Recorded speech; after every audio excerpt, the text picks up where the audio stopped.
Ваше високо преподобие, почитувани професори, честни отци, почитувани присутни. Во интерес на времето, бидејќи мојата тема е голема, духовната мисија на Македонија во ширењето на христијанството од Свети Фотий до денес, па ќе скратам некој век во интерес на времето. Ќе продолжам со создавањето на Охридската архиепископија. Охридската архиепископија повеќе од 7 века представувала еден од назначајните духовни, културни и црковни центри на Балканот. Нејзината историја не е само историја на една црковна установа, туку историја на еден народ, културен и духовен континуитет. Во неа се преплетуваат византиската државна политика, православната еклесиологија, словенската книжевна традиција и стремежот за зачувување на христијанскиот идентитет во различни историски епохи. За да се разбере значењето на Охридската архиепископија, потребно е да се навратиме на крајот од 10 и почетокот на 11 век. По долгите војни меѓу Византија и Самуиловото царство, во 1018 година императорот Васили II конечно ја воспоставил византиската власт на територијата на царството. Иако државата престанала да постои, императорот не ја уништил постојната црковна организација. Напротив, во 1019-1020 година издал повеќе хрисовули со кои ја основал автокефалната Охридска архиепископија како наследничка на дотогашната патриаршија. Со тоа се зачувал континуитетот на црковниот живот, но во рамките на византискиот поредок. Според православното канонско право, автокефалноста представува право една помесна црква самостојно да го избира својот поглавар и да управува со својот внатрешен живот без непосредна зависност од друга црковна власт. Охридската архиепископија токму таков статус добила од Васили II. Таа била подчинета единствено на цариградскиот император. Во административна смисла, но во црковниот живот ја зачувала својата самостојност. Седиштето било во Охрид, град кој уште од времето на Свети Климент и Свети Наум бил духовното срце на словенскиот христијански свет. Овие двајца ученици на светите Кирил и Методи ја продолжиле нивната мисија по доаѓањето во Македонија. Свети Климент ја основал Охридската книжевна школа, каде што образувал илјадници ученици на словенски јазик. Со тоа не само што ја ширел христијанската вера, туку создал темели за развој на словенската писменост, богословие и книжевност. Во духовна смисла, Охрид станал место каде што Евангелието било проповедано на разбирлив јазик, а верата станала достапна за народот. Во текот на 11-12 век архиепископијата достигнала голем углед. Нејзината јурисдикција опфаќала десетици епархии кои се простирале низ Македонија, Албанија, Грција, Србија и делови од Бугарија. Архиепископите биле не само духовни пастири, туку истакнати интелектуалци, дипломати и правници. Особено место зазема архиепископот Теофилакт Охридски, роден во Цариград и школуван во византиската интелектуална традиција. Тој во Охрид ги создал своите најзначајни богословски дела. Неговите толкувања на Светото писмо и денес се користат во православната богословска литература. Во своето житие на Свети Климент тој го представува Климент како продолжувач на делото на светите Кирил и Методи и како духовен просветител на словенските народи.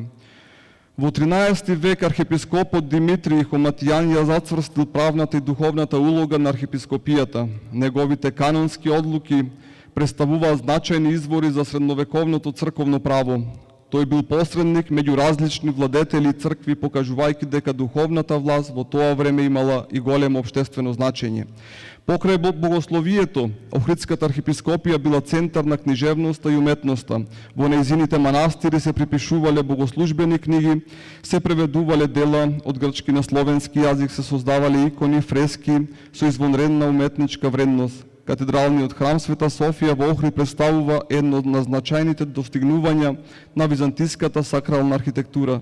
Нејзините фрески не се само уметничко ремек дела, туку и богословие преточено во слика која преку символика ја изразува верата на црквата. По османлиското освојување во 14 век архиепископијата продолжила да постои, иако политичките околности радикално се промениле, духовната мисија останала иста. Манастирите станале места каде што се чувале верата, јазикот, писменоста, историската меморија. Во времења кога државните институции исчезнувале, црквата често била единствената организирана сила што го зачувала духовниот и културниот живот во православното наследство. Но во 17 и 18 век започнал постепен пат, високите даноци, честите промени на архиепископите, политичките притисоци за силеното влијание на Цариградската патријаршија довеле до слабење на институцијата. Финансиските долгови станале се поголеми, нејзината независност постепено се ограничила. Конечно во 1767 година со ферман на султанот Мустафа III по иницијатива на Цариградската патријаршија, Охридската архиепископија била укината. Нејзините епархии преминале под јурисдикција на Цариградската патријаршија. Така завршило институционалното постоење на една црква која речиси 7,5 векови била духовен столб на православието на Балканот. Меѓутоа, укинувањето на институцијата не значило исчезнување на нејзиното наследство. Делото на Свети Климент, Свети Наум, Теофилакт Охридски, Димитри Хоматијан и многу други продолжило да живее преку богослужбената традиција, книжевноста, манастирите и духовната меморија на православниот народ.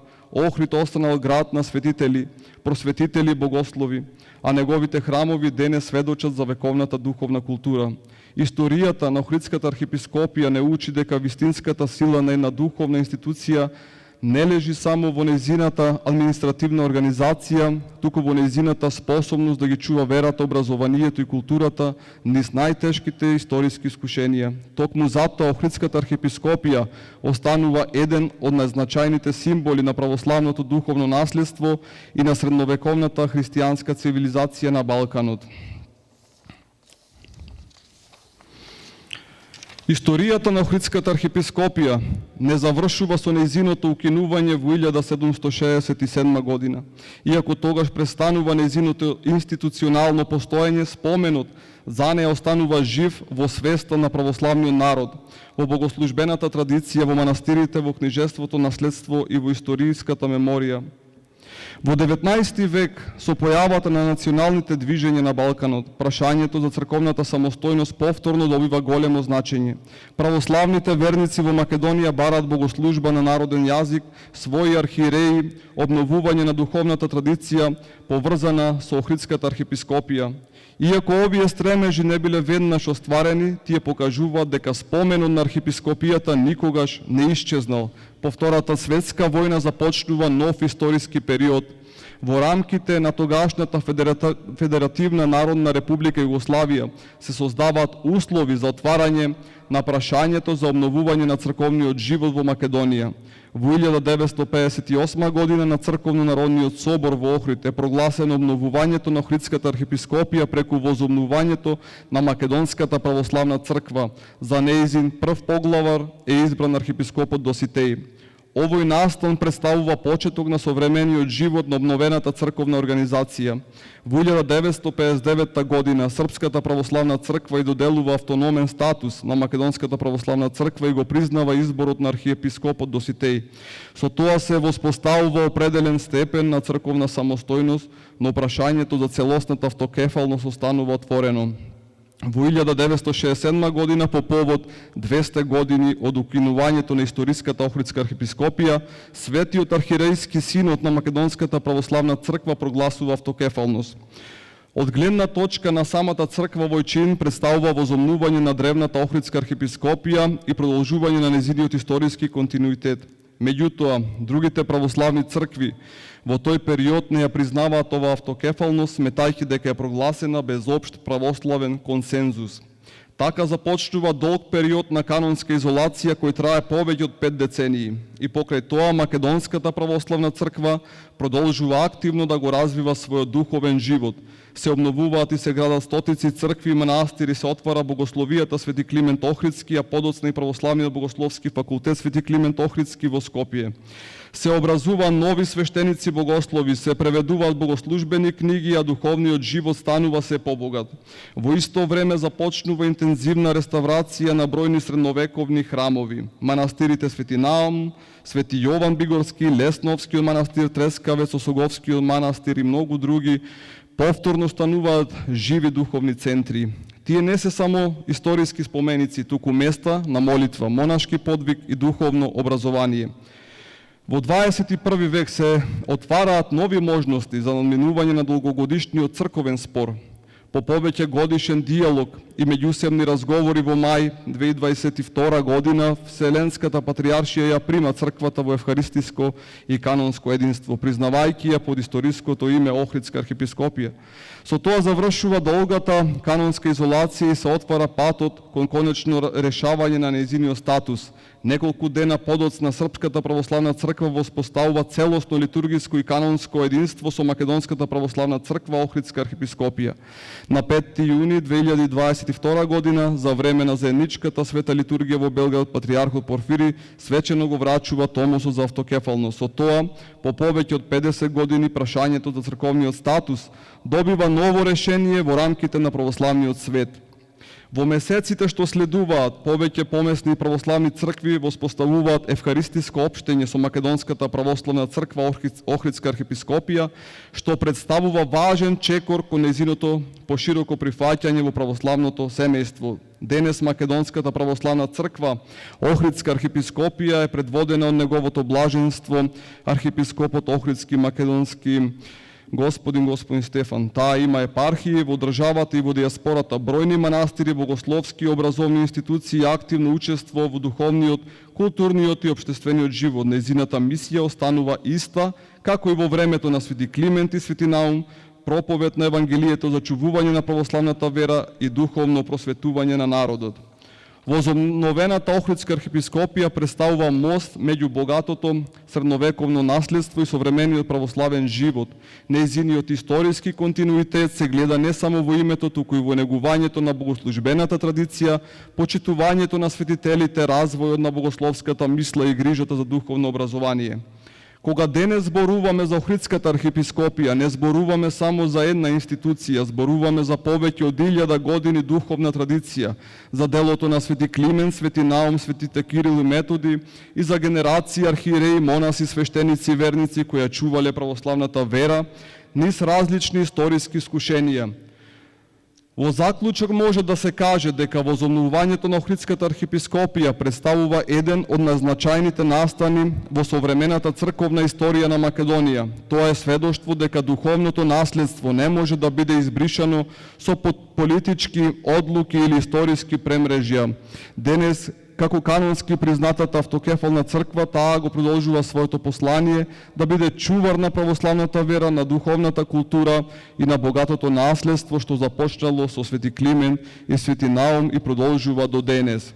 Кога ќе ја погледнеме историјата од Свети Фотиј до денес, гледаме непрекинат синџир на духовни сведоци. Свети Фотиј ја препознал потребата словенските народи да го слават Бога на свој јазик.